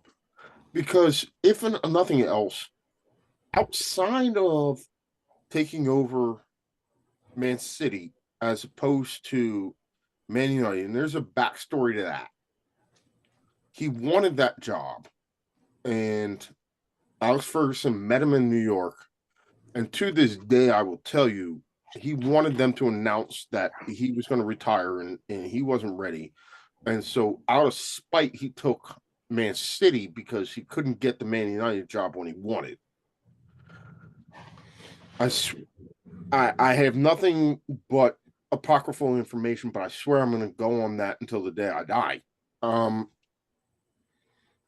He has a sense of history, and I think that winning at Juventus would mean more to him than winning at PSG. But you also got to put in mind is what's the money Juve has? Can they spend the money for again? They can spend money when they want to. And have money when they want to. But they're Italian team. They're always going to be under the economic eye of cheating. They've done it for years and stuff like that. So you can't really trust an Italian team. But What You're kind of dealing Juve with a cheat? team, G, No, that Juve has would never 115 cheat. charges against AC them. Milan too? No. They have 115 charges. Like, are you shocked? Oh, Professor Matt just froze. We're all froze. Mike, I will actually, I'll flip it. I understand, the sort of logic, Juventus, the history. What history did Man City have before he got there? And I said to you, he took that job because you didn't give me the one that I wanted. So I'm gonna take the other one. I I mean, I think there's something to be said there, but I also can see him wanting to create his own history. But yeah, he did I that think at- I think I he think did Mike, that you're at right in the point that yeah, I guess it would be more of a challenge. But the question is really, does Pep want to put in that amount of time anymore? Pep's not as young a man as he is. And I think to Professor Matt's point, PSG is a place where he can just like wave his magic fingers, he'll have everybody he wants Have and success be right like, I'm gonna win in year 2. away. And it's all about the That's not champion. but that's not the case. Oh because yeah, the Champions remember, League. 'Cause everybody it's not winning left. France. Everybody left. You are no longer getting the same players to go to PSG that you did. But I think you do if Pep's the coach. Pep's there though. But there was also, this goes back to Trent. I'll play devil's advocate. This goes back to the Trent Alexander-Arnold conversation. You will not win a Ballon d'Or at PSG. You have a better chance than at Do it. Newcastle. Messi couldn't do it. Neymar couldn't do it. Look at where PSG are now compared to where they were when they thought they started this project. Name me a player who plays for PSG. They've all left. Donnarumma. Keeper. Yeah, Donnarumma's the one that's left. He's the one, and I would we be surprised if look, Mike, you're talking about y'all need a keeper. Well, would I be I'd shocked if happily take Donnarumma's not Donnarumma. raising his hand like, yo, come get me? Like all of PSG has not lost a game yet this year. yeah, but who do they have anymore? Yeah, I mean the French league is down. Everybody went there. Everybody went there. Everybody did their 3 years, and everybody left. It's like being in the Navy. I mean, I think you're going to need a new project at PSG. They tried the we buy everybody, that didn't work. I think we bring in Pep. We're actually serious now. Like we're not little kid who just won the lottery kind of serious. We're actually going to focus, bring in actual football people, and Pep's going to lead that team. That's a team that has existed since 1969, if I recall. It's not an old team. It has a name because Paris Saint-Germain.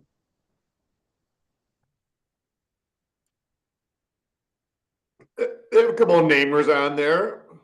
A couple. They have a decent team, but again, if you bring Pep's name to that team, he can rectify spending the X amount of money to go into deeper into the Champions League. And it's the funds, but it's also going to get his specific kinds of players. Yep. Yeah, I go back to, I don't think he's a great fit internationally, because unless like your country breeds peak Barcelona's midfield, it doesn't. He's not a great fit. It doesn't. Yeah, like I think he wants to win a World Cup, but there are only 2 teams in the world that he could possibly win a World Cup with. And you're right to exclude England there. Hi, English friends. I don't think that Pep could coach the English team up to win a World Cup. Hi, English friends. Hey, London Sean, Ali, all y'all. Love y'all. You're not getting picked. I think he would take an international job, but I promise you, I think the only two that he would take would be Brazil and Spain. And I think he would lean more towards Brazil because as everything that I just said about his appreciation for history, his everything, getting Brazil back to being Brazil would probably be, if he were able to do that and he did that, would be the single greatest accomplishment on his resume. Wait, so can I stay on Pep but spin it a little bit because we're talking about Pep like he's dead, like he's been fired from the Man City job. He's Oh still the no. coach of Man City. They're still pretty good. But so do you think Pep can get them out of their funk this season, or do you think they write it off? And what do they need in January to compete at the level of the teams above them? Those are two different questions. Okay, so what you think you don't think they need a player to turn it around? No, I think they need a lot of players to turn it around. Um, I question whether, given everything that's going on and the financial constraints, whether they can get the player because pre spending limits, the answer would be go out and get Victor Simeon, sign him. He can back up. He can back up Holland and offer something different. We need to say goodbye to Coach G. G, love you. Let's do this again next week. Same bat time, same bat channel, guys. Channel. All right, guys. Have a good night. Later. You could go out and get name a center back that you could go out and get name a center back. Right. Yeah, I definitely think they need help defensively. Yeah. Yeah. Well, it's weird the kid from Everton, Gueye from Crystal Palace, Gueye from Crystal Palace. Name one of those guys. I don't know if they have the ability to go out and get those people right now because of the uncertainty with the future and spending limits. So it's hard to say, like, yes, they need another striker. They need another winger. They need a central midfielder and they need another defender. Oh, is that it? Yeah. And- Nothing but that. And, You know, if it was us, we'd just go out and spend another 350 million, and those need to be taken care of. and another, 10, because like we were saying, Kevin De Bruyne, peak Kevin De Bruyne, that's over. And one thing I always should give City a lot of credit for is when Fernandinho was aging out, they got Rodri. They always future proofed. They have not future proofed at all. But it's harder to future proof when you're trying to future proof. And they tried. They just got the wrong guys. They tried to future proof and back up Rodri with Calvin Phillips. He didn't pan out. They tried to future proof with Kevin De Bruyne and got Jack Grealish. And he didn't work out. Well, was Grealish going to be the KDB understudy, or was he we're going to put him out on the left because he can dribble? But I can also tell I you, don't think there was ever remember, really a plan for him. your boy Mike, your boy Cole Palmer was one of theirs. I know Cole Palmer was the heir to KDB, and why Pep got rid of him will But that's forever be a mystery to me. But it will forever be a make when you're in the situation. You overlook the youth players in favor of the transfer. they brought in Jack Grealish to do Kevin De Bruyne's job without realizing that you had Cole Palmer who could do Kevin De Bruyne's job. I mean, it's always going to be that way, not just in soccer, but in every sport.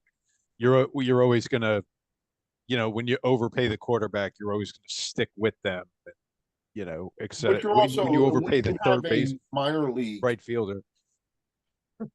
Football doesn't have a minor league. Baseball does. It's easier to win the offseason with a signing. We signed Jack Grealish for $100 million. Look how much we can spend. Look who we got. At the same time, you have a boy in your system who can apparently, even though you didn't know it, do the job, and you let him walk. Now, what would Manchester City pay right now to have Cole Palmer back? I certainly hope it would be somewhere in the neighborhood of 120 million pounds, because that's where I'd value him. Yeah, I'd be over that. I'd be like 200. Yeah, so we actually did a good bit of business for once.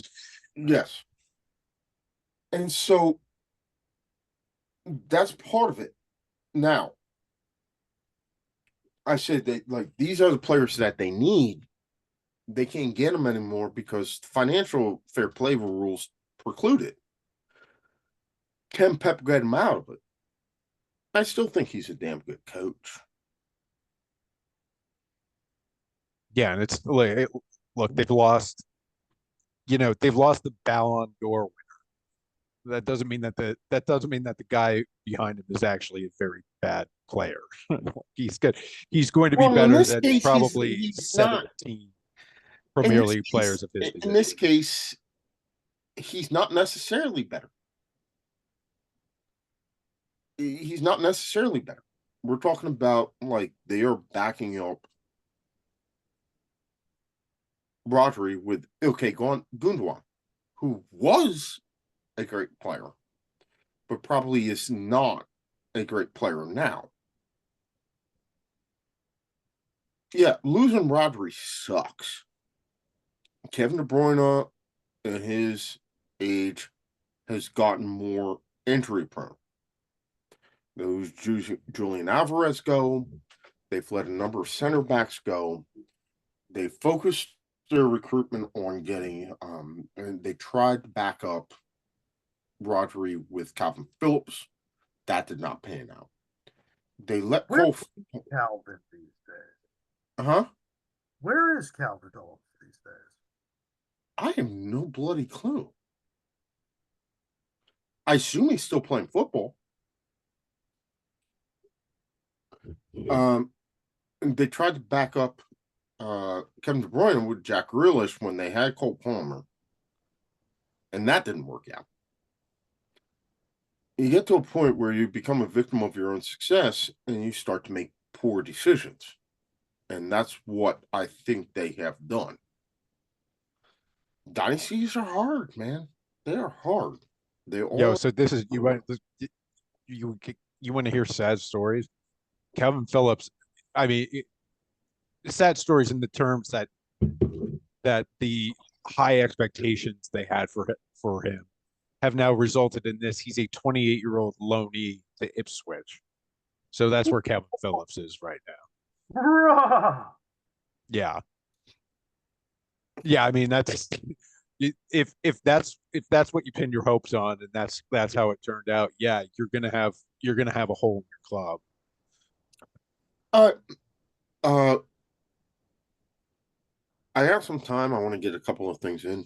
Professor Matt, talk to us about Eastern Europe. Not really much to report. The spring through autumn calendar leagues are done. You can watch my report on that came out about a week and a half ago.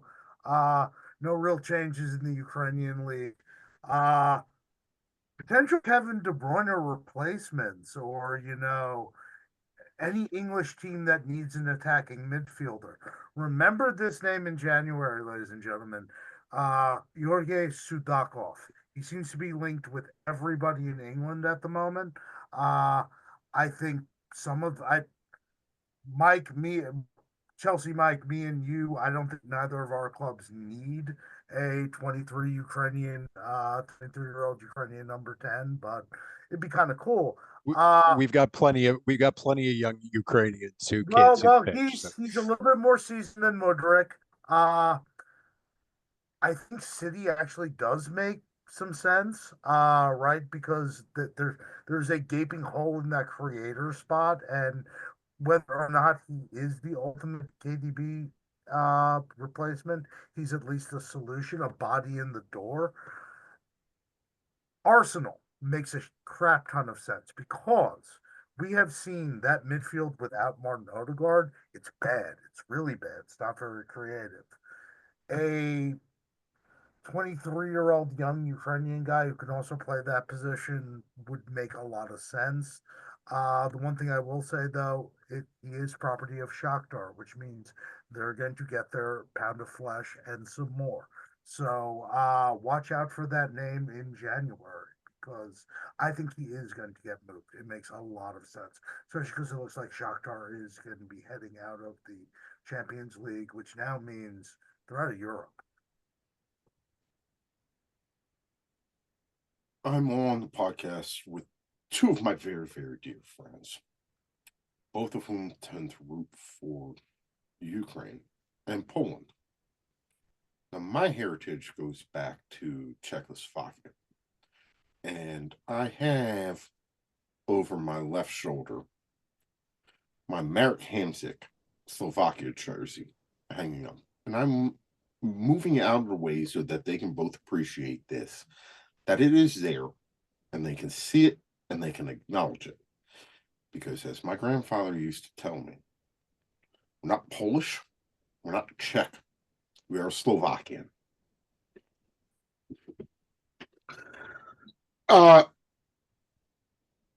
Matt, I've had a lot of conversations with Cam about the Scottish League. And we've talked a lot about Celtic and Rangers, and especially what Celtic has done with recruiting Far East Asian players. And as you're bringing up the name of these players from Eastern Europe,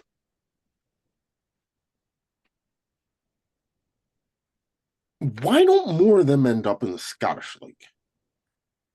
That's a great question. Marian Sievet, who played for Kaparti Lviv, briefly for Medalist Kharkiv before they ceased to exist in their original incarnation, did move to Celtic at the age of 20. He never got any game time, so he wound up as sort of a retread back in Ukraine and Shakhtar. I think part of it is if you look at the coefficient, uh, Ukraine and Scotland are about even, and in some weird ways, they both have similar issues. There's not necessarily that much money.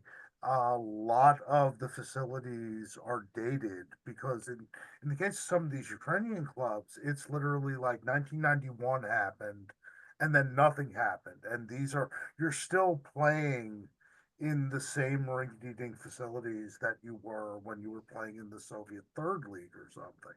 So I don't necessarily see, I don't necessarily know if that's a step up. The natural progression, or what you would think would be a natural progression, would be either the Bundesliga or like even Bundesliga 2, because there's a giant Russian and Ukrainian speaking diaspora in Germany. And I think that transition would make more sense. I just feel like going from the Ukraine or Eastern Europe to Bundesliga 2,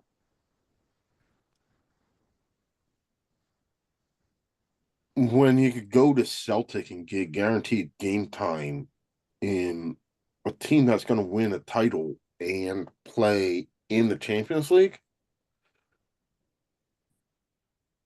Now, there's a spanner that's going to go in the works once we get through this season and we get the Benelux League with Belgium and Netherlands. I'm really wondering, I'm curious to get your take on this, Matt. How many of these Eastern European players do you think are going to go to the likes of Ajax and Feyenoord and Anderlecht? Because when you talk about natural progressions, this I think is a step up I think any that one of the Eastern European leagues. that makes a lot of sense, and there's already been that sort of Ukrainian and also Polish, uh, parachute into the Netherlands or into Belgium, uh, because it is a step up, it's a pay raise, and yeah, I think that makes. uh, when you're talking about Scotland, you're really talking about Celtic and Rangers. Yes. So if you're gonna go there, fine. You can go to a Ghent, you can go to a Club Bruges, you can go now to an Ajax or a Feyenoord or something. I think that makes a little bit more sense. It also is trends too, because for like a decade and a half ago, all the young Polish players were going to Germany, right? Because someone inevitably had a relative that was a construction worker there. Now all the young Polish players are going to Italy for some reason because Italian clubs have mined that Polish market. So it's a two-way street. It's also, where do these players and these clubs want to go, but it's also what Western European clubs are aggressively scouting in Eastern Europe. Mike, talk about the lower leagues. Well, we can a little bit, I guess. The team we've been watching most closely, maybe because of American media bias this year, Sunderland, who had been as high as top of the championship, have gone through a rough patch now, winning only one of their last 5 matches. They've only lost one of their last 5 matches, but 3 draws. Not going to keep you up at the top of the league when teams like Leeds and Sheffield United, who have way better parachute payments and frankly way better players, many of whom have recently played in the Premier League. 3 draws, 1 win and 1 loss in your last 5, not going to cut it, especially against the kind of competition they're playing against. They're not drawing with Leeds; they're drawing with lower sides. So, is the magic over in Sunderland? They've fallen 4th. There's a lot of competition right behind them as well. So we'll continue to monitor Sunderland to see what's going on with them. I do want to talk about the top scorer in the championship right now is a guy named Borja Sans, and while we're talking about potential January transfers, I don't think he's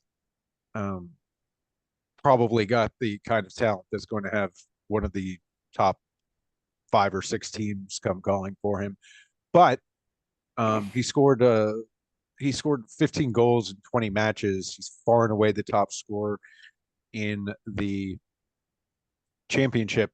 So wouldn't be surprised to see some of the lower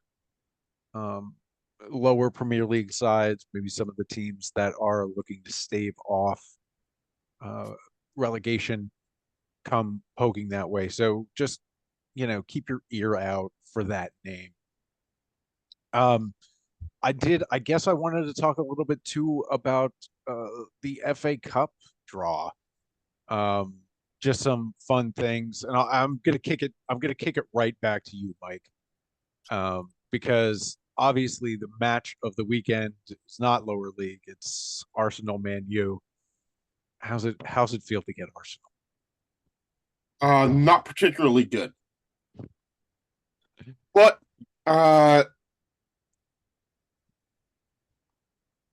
that's what happens. Do you like your cup side's chances against Arsenal's cup side? I said this, it's all about the draw. And right now, where we are at, I don't like our cup size chances against Arsenal unless Arsenal decide that they're going to abdicate that. And if we go out, fine. Now, as we're talking about the lower leagues, I want to talk about Luton. Okay. They're very much at risk of doing the double drop. And They are. I mean, yeah, being a small side, even with the parachute payments, but that was the thing everybody said like last year, this was a team that competed in the Premier League. We would expect that they would go right back up. And they're very much at risk of doing the double drop right now. And that is kind of catastrophic for any side. To go from the Premier League to League One in 2 years, it's really hard to get back from there. Yeah, I mean, you really aren't coming back for that. Look, Luton have not really been better over their last couple matches, but they have gained points because the teams that are below them are worse. And they should be worse. They're worse teams. They don't have the talent that Luton has. They don't have former Premier League players. The teams like Plymouth Argyle, Hull, Luton are not striding ahead. They're not picking themselves back up. They're really they're like oil floating to the top of water.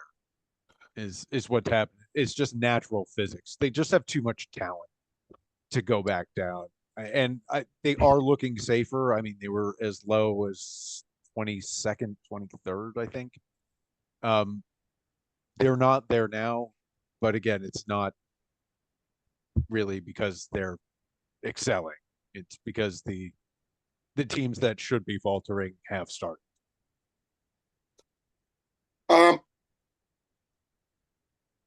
Have we finally figured out that Wayne Rooney actually isn't a good manager? I mean, which of the times should we point to as the definitive proof? I mean, I think what he was able to do at Derby County was, it was a bunker mentality, right? Like it was a bunker mentality, and when you get that name, I think a lot of his success at Derby County was due to his Rolodex and his checkbook, not his managerial skill. He went from Derby County, came to DC United, failed to get into playoffs, left, went to Birmingham City, didn't do a bang up job there, got let go, and I feel like it's just a matter of time before he gets fired at Plymouth Argyle. The question is really, was Plymouth Argyle really the right situation for him? I kind of feel like, bringing a team up, a team recently in League One to try to get them to the Premier League. Is that the kind of guy that Wayne Rooney is? And I think we found out definitively now the answer is no. Or at least it doesn't look really good at this point. But I think, Wayne Rooney excelled. He had a lot of young guys that were impressionable. The whole world was falling in on them. He just got those guys in that room and said, look, nobody expects anything of us. We're going to go out there and show them, and he convinced them of that. I guess Plymouth Argyle, you could say, well, nobody believes we're going to make it up to the Premier League, so we're just going to go out there and play. We're gonna show them all we got. But eventually, it's not the same situation. Eventually, he's got to win a game. Right. You said the darlings of the US TV audience are Sunderland. I would say that darlings of the TV audience in the US are Wrexham. Now, they're currently in second in League One on goal difference.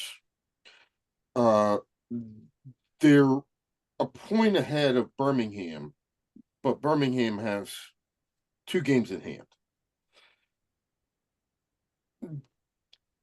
They're in a, and they're a point, they're tied on points, but behind on 1 goal difference with Wickham.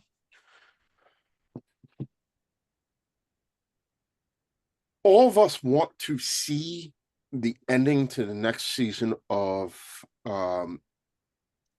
Wrexham, with them being promoted to the championship. I know that we are only 19 games into a very, very, very freaking long season. There's been ups, there's been downs. How comfortable are you with where Wrexham sit right now? I mean, in terms of being a shoe-in to get promoted, they're certainly not.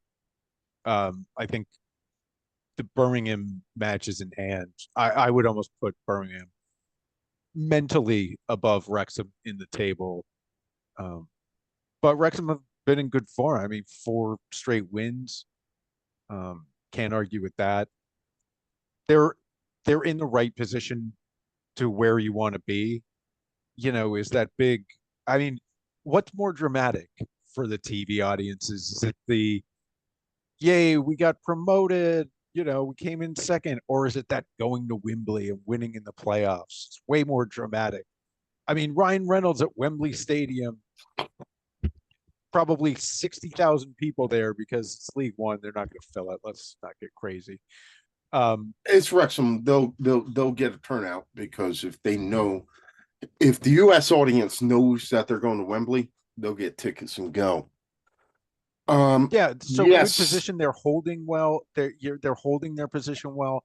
I was worried about a drop last time we spoke about this, but so far, through the month of December, they've steadied it. But you have said as much as I have.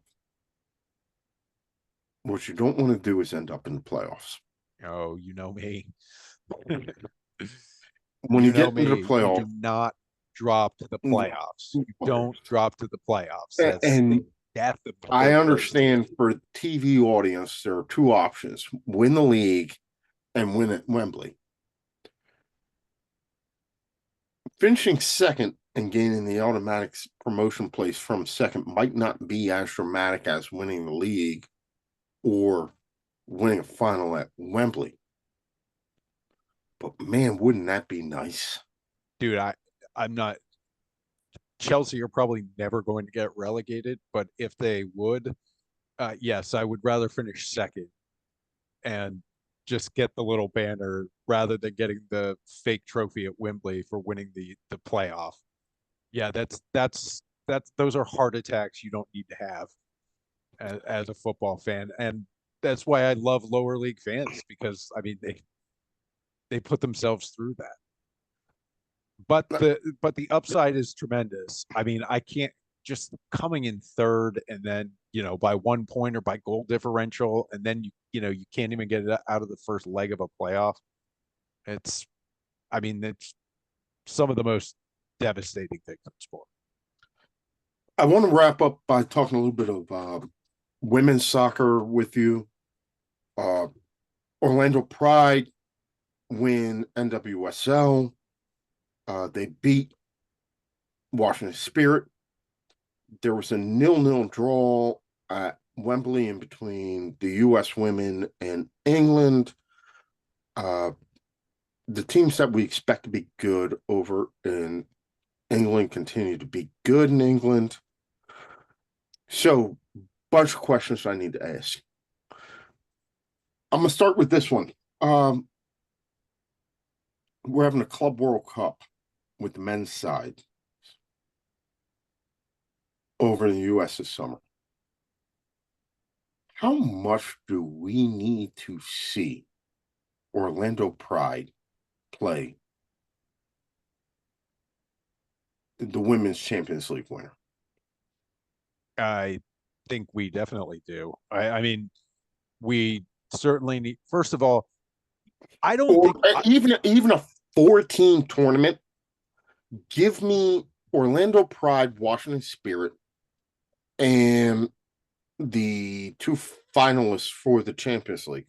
Because you and I have had this discussion on this podcast on a number of times. You very much support the European teams. I believe that NWSL. I I want to see them play it out and see who really is the best. Yeah, the thing is, I mean, you go a year on. I don't know. First of all, I don't know that this Barcelona team who won the Women's Champions League last year. I don't know that this Barcelona team this year is as good as they were last year, and therefore, I don't. I mean, I think them versus Orlando would be an absolutely amazing game. They'd have to at least make sure Marta was signed for one game. She's out of contract this year, and it is a question as to whether or not Marta will return. But my God, she was killing it out Hey, there. welcome to Washington Spirit. Hey, we'd love to have you. I mean, she's Marta. She still plays well, and she brings You can sit on with the her bench. everything Marta brings. You can sit on the bench for 90 minutes. Come on for the last 20. You can sit on the bench for 70 minutes. Come on for the last 20. Do Marta things and pass the ball to Trinity Rodman, and she will score. Well, but I mean, full credit to I want to give to Barbara Bonda, who is Absolutely absolutely, tearing it up. yeah. She was, by the way, the FIFA Club Pro or whatever put out their top 11 this year of women's players. The only player currently playing in the United States in the NWSL who was put on the list was Barbara Bonda. I think I think she deserves it. I mean, obviously, awards are stupid.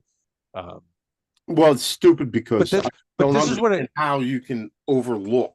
but Mike, this is the point I was getting to. Is I think you and me here sitting here, we can have this debate about what's better, NWSL versus WSL or the Women's Champions League. But the people who need to know how good United States women's soccer are the Europeans, because you could see with that best 11 the amount of disrespect that they're showing to our league here. The NWSL has, first of all, we have more teams, so we have more good players, and we're just we have a higher amount of talent, and the highest level talent. It was the FIFA Best 11, the team that won the gold medal, not represented. I think Europeans need to see American teams more than Americans need to see European teams, because people who like women's soccer know how good Chelsea are. We know how good Barcelona and Lyon are, but people who women's soccer fans in England, especially because I talk to them most, but I guarantee you it's the same way in Barcelona.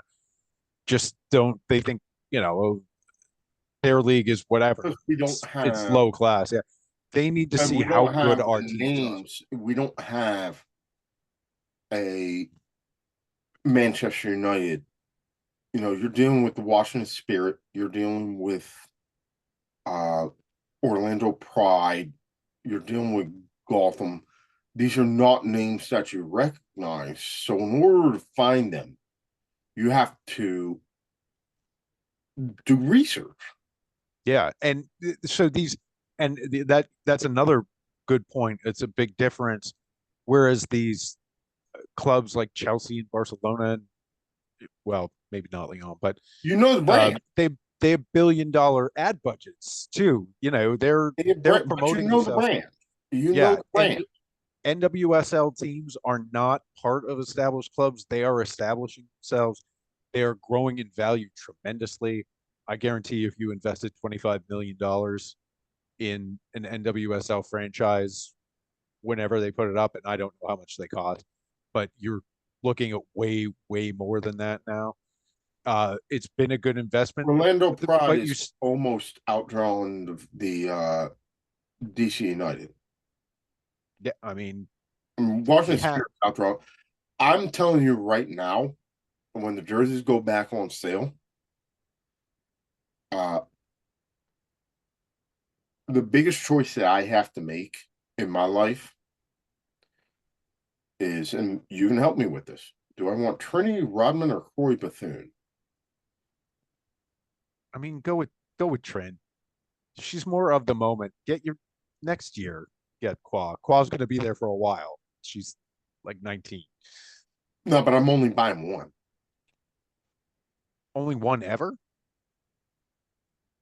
Yeah, because I like him, but I don't like him that much. Yeah, but I'm saying like you're saying 5 years. I think Qua's going to be there for a while. Is what I'm saying. I might Go. get one. So what you're saying is get the Trinity Rodman jersey right now. Yeah, Later on, if I decide to buy another, get the Bethune jersey. yeah. Because you know what the terrible part about being into soccer jerseys is they change them every year, which is fine, whatever. But But then they outside of come out with one Manchester that you United, like. Then they make a real nice I one, and you're like, crap, I've got to buy that one nah, I have to see it. But anyway, brother, TikTok, TikTok. It is getting late. We need to wrap this thing up. So, uh, thanks to producer Stead for starting the show for us. Thanks for G for hanging out with me for the first hour and a half. And of course, Professor Matt and Chelsea Mike for rounding it off. Anyway, for the cast of the Too Many Guys Soccer Show, I'm Mike. We did all right this week. We'll do better next week.